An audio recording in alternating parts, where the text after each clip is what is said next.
If you follow our YouTube channel or our Facebook page here, hopefully you're used to seeing cool videos kind of like this.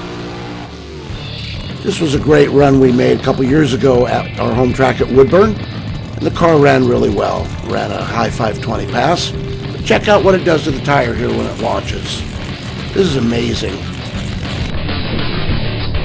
Watch that sidewall. Holy smokes. That takes some torque. And it took some traction too. It was pretty awesome that we were able to stick that run. Or how about this run last year, 2021, at Woodburn at the Night of Fire race.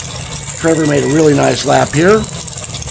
And this was a 5:30 run, 5:34 I believe it was. But the cool part is we're running at night and we get header flames at night.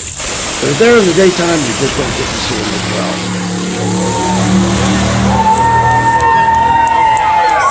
What was it, Cody? 267.22. 5 what? 534. But what does it take to make a lap?